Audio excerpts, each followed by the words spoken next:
Okay. Let's move on. You alerted me to an article this week about some ESG topics. As you know, you've been great article, by the way, hot on the great trail article of ESG. The headline in Eco Business was "quote unquote" greenwashing hogwash. DBS Bank's EcoWarrior in quotes marketing brag draws flack in social media. The Singapore bank's "more like an EcoWarrior, less like a bank" tagline did not sit well with critics. This is according to the story, who said a social media post promoting the bank's decision to quit coal by 2039 was greenwashing. And the criticism drew a response from the bank's CEO, Piyush Gupta. Look, the starting point is that DBS is doing a good job from an environmental perspective. They're the first Singaporean-based lender to commit to a timeline to shift away from fossil fuels.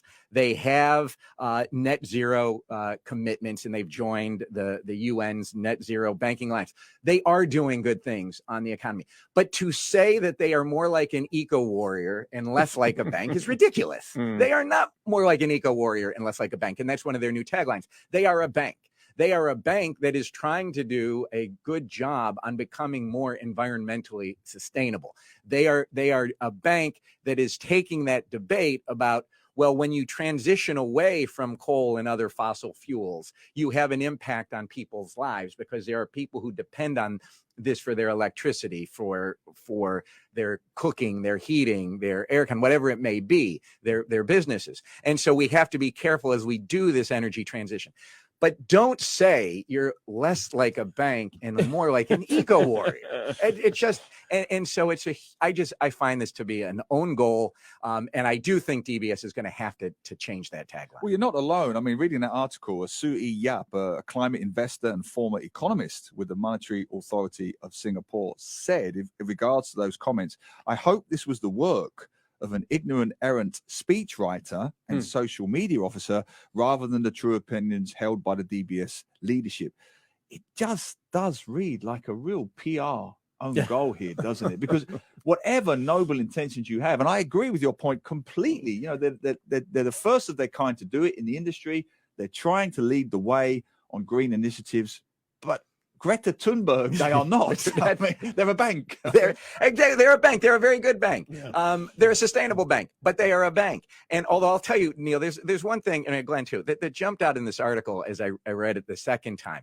And when it was going to quote, you know, Piyush, it said, the India-born CEO said nasty. The decision. Why do you have to say he's the India-born CEO? I mean, you know, Piyush these microaggressions are ridiculous. Would it say, you know, if they were reviewing this, you know, radio show, the British-born Neil Humphreys? I mean, there's been a sinister element to that. Well, for actually, years. In that case, yeah, exactly. It's not so bad. But no, there's been an element of that. The joke used to be years ago, the 100-meter Olympic champion, the British gold medalist Linford Christie, or Jamaican-born, drug-tested positive Linford Christie. You know, so there's always been those microaggressions in those subtle adjectival descriptions. But is it a serious thing when I read it, or is it a bit of a storm in a LinkedIn teacup? You know, there's lots of arguing going on back and forth on LinkedIn about this. Well, if you don't want to be accused of greenwashing, what you need to do as a business is you say, look,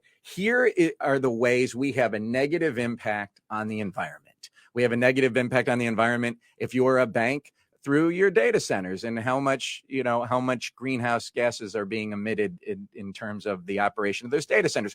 We have the biggest impact in terms of how we provide financing. Are we providing financing to energy companies, especially those that are in fossil fuel? So you outline where you're harming the environment, and then you outline what steps are you taking to mitigate that harm, to reduce that harm.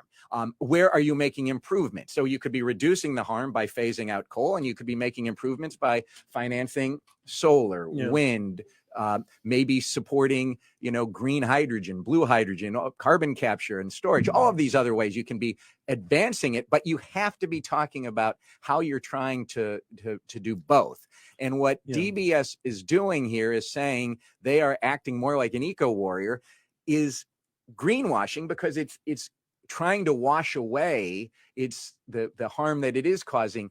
And if it just took a more active and honest approach, it would be getting all the benefits. Yeah. The interesting thing was too, and one of the other points made was they've committed to getting rid of coal by 2039, 17 years away from now, which by then we'll all be cooked. I suspect, we'll all be on fire. Turn us over, fry us on both Yeah. sides in terms of the climate. So that was the other part of it that came out. And look, we all understand from a business perspective, it takes time to unwind investments and all of that. But the comments online were 17 years, really? And you're an eco warrior?